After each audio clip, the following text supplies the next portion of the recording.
আমার পক্ষ থেকে তো আলাদা কোনো কিছু বলার না, যে পুরো দেশের মানুষই একই কথা বলছে। এবং দেশের মানুষ যখন সবাই একসাথে কোনো ন্যায্য দাবি রাখে, যে ভাইরা যে বোনগুলো মারা যাচ্ছে, যে ভাইটা মারা গেল, দেখেন যদি আপনি সুস্থ স্বাভাবিক মানুষ হন, আমরা রাত্রেবেলা ঘুমাতে পারবেন না। আমার আমার কানে এখনো বাজে যে কারো পানি লাগবে, কত পানি আসছে। আসসালামু আলাইকুম দর্শক মণ্ডলী, আজকের ভিডিও অত্যন্ত গুরুত্বপূর্ণ হতে যাচ্ছে। বর্তমান সময়ে আপনারা জানেন যে বৈষম্য বিরোধী ছাত্র আন্দোলনের রিমেম্বার আওয়ার হিরোস নামে যে আজকে কর্মসূচি ঘোষণা করেছে, সেই কর্মসূচিতে কিন্তু বাংলাদেশের তারকা শিল্পীরা রাজপথে নেমে এসেছেন এবং সেখানে সিয়াম আহমেদ কি বললেন, ছাত্র আন্দোলনকে সমর্থন জানিয়ে রাজপথে দাঁড়িয়ে তিনি যে বক্তব্য দিলেন, সেই বক্তব্যটি একটু মনোযোগ দিয়ে শুনে আসুন। তারপর আরো কিছু গুরুত্বপূর্ণ তথ্য আপনাদের সামনে তুলে ধরবো। আমার পক্ষ থেকে তো আলাদা কোনো কিছু বলার না, যে পুরো দেশের মানুষই একই কথা বলছে। এবং দেশের মানুষ যখন সবাই একসাথে কোনো ন্যায্য দাবি রাখে, তখন সেটা একটু হলেও মাথায় আনা দরকার যে সেটা ফেলে দেওয়ার মতো না।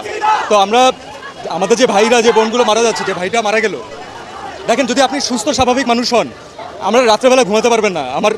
আমার কানে এখনো বাজে যে কারো পানি লাগবে, কত পানি আসছে এখন, কারো পানি লাগবে। তো এটা যতদিন মাথায় থাকবে ততদিন পর্যন্ত আমরা শান্তিতে ঘুমাতে পারবো না। এবং এটা দেশের একজন নাগরিক হিসাবে আমরা তো সারা জীবন মানুষের জন্যই কাজ করেছি। আমরা যারা এন্টারটেনমেন্ট ইন্ডাস্ট্রিতে কাজ করি, আমরা কার জন্য কাজ করি?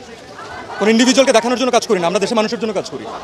তো আজকে তাদের যে ছাত্ররা, যারা ইয়াংরা, যারা হচ্ছে আমাদের মেইন অডিয়েন্স, যাদের আমাদেরকে প্রয়োজন, আমরা যদি তাদের সাথে না দাঁড়াতে পারি, তাহলে আসলে কেন কাজ করলাম? এর থেকে কাজ না করা ভালো, অন্য কোনো কিছু করা বেটার। আমার নিজের বাচ্চা আছে ভাই, আমি জানি যে আজ থেকে 10 বছর পরে, 15 বছর পরে, 20 বছর পরে ও একদিন এই ব্যাপারে জানবে এবং ও একদিন আমাকে কোয়েশ্চেন করবে যে মানে তুমি কি করছো।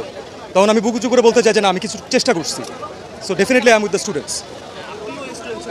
ইয়াস, হ্যাঁ।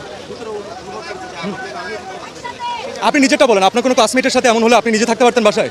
কখনো পারতেন না, এটা থাকা সম্ভব না। এবং এই বাচ্চাগুলো কোনো অনৈতিক দাবি রাখে নাই যে তাদেরকে এভাবে করে প্রাণ হারাইতে হবে। এক একজন বাবা মার আহাজারি, এটা যার যায় সে বুঝে ভাই। সো এটা আমি জানি না আসলে এখানে কতটুকু আসলে এখানে ঢেকে ঢেকে বলা পসিবল।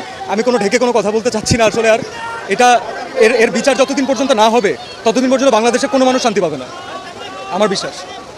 দর্শক মণ্ডলী, আমরা এতক্ষণ ধরে কিন্তু সিয়াম আহমেদ ছাত্রদের সাথে আন্দোলনের মাঠে নেমে যে বক্তব্যটি দিলেন, সেই বক্তব্যটি কিন্তু ইতিমধ্যে আপনাদের সামনে তুলে ধরা হয়েছে। এখন ডেইলি ক্যাম্পাস থেকে আমি প্রতিবেদনটি পড়ে শোনাচ্ছি। এখানে বলা হচ্ছে যে শিক্ষার্থীদের আন্দোলনের সংহতি জানিয়ে অভিনয় শিল্পী নির্মাতাদের বিক্ষোভ। কোটা সংস্কার আন্দোলনরত শিক্ষার্থীদের 9 দফা দাবির সঙ্গে সংহতি প্রকাশ করে বিক্ষোভ ও সমাবেশ করেছে বিশ্ব মাধ্যম শিল্পী সমাজ। বৃহস্পতিবার 1 আগস্ট ফার্মগেট এলাকার বৃষ্টি উপেক্ষা করে সবাই জড়ো হতে থাকেন। বইহীন ন্যায্য মানবিক মর্যাদার বাংলাদেশ চাই, সব হত্যাকাণ্ডের বিচার করো, হত্যা, সহিংসতা, গণগ্রেফতার, হয়রানি বন্ধ করো স্লোগান দিতে থাকেন শিল্পীরা। এ সময় আইন শৃঙ্খলা রক্ষাকারী বাহিনীর ব্যাপক উপস্থিতি লক্ষ্য করা গেছে।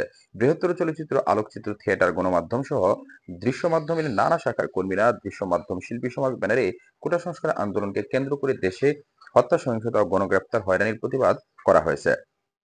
এ সময় মামুনুর রশিদ, আকরাম খান, নুরুল আলম আতিক, আজাদ, আবুল কালাম, হাসান, আজমেরি হক, বাদন, পিপলু আর খান, অমিতাভ রেজা চৌধুরী, মুনেম ওয়াসিফ, ঋতু সাত্তার, তাসলিম আক্তার, লিমা, তানিম নূর, সৈয়দ আহমেদ শাউকি, ওয়াহিদ তারেক, রেদওয়ান রনি, আমিরুল রাজীব, নুসরাত ইমরুজ তিশা, তানজিম ওয়াহাব, জাহিন ফারুক, আমিন, তানভীর আহসান, ইয়াসির আল হক, শঙ্খ দাশগুপ্ত, সাবিলা নূর, নাসিফ আমিন, তাসনিয়া ফারিন, হুমাইরা বিলকিস, শিবু কুমার, শিলশক অনেকে সংহতি প্রকাশ করে। বক্তারা বলেন, সব হত্যার হিসাব ও বিচার করা, গুলি ও সহিংসতা বন্ধ, গণগ্রেফতার ও হয়রানি বন্ধ, আরব শিক্ষার্থীদের মুক্তির দাবিতে দাঁড়াতে এখানে এসেছি। অবিলম্বে হত্যাকাণ্ডের বিচার ও হত্যা, সহিংসতা, গণগ্রেফতার, হয়রানি বন্ধ করতে হবে।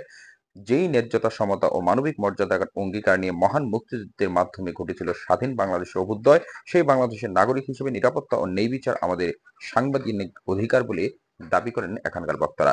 দর্শক মণ্ডলী, এই ছিল আমাদের হাতে পাওয়া শিল্পী সমিতি বললে ভুল হবে, অভিনয় শিল্পী এবং নির্মাতারা যে কথাগুলো রাজপথে নেমে এসে বলেছেন, সেটি আপনাদের সামনে তুলে ধরা হয়েছে। এই বিষয়ে আপনাদের মূল্যবান মন্তব্য অবশ্যই কমেন্ট বক্সে লিখে জানাবেন।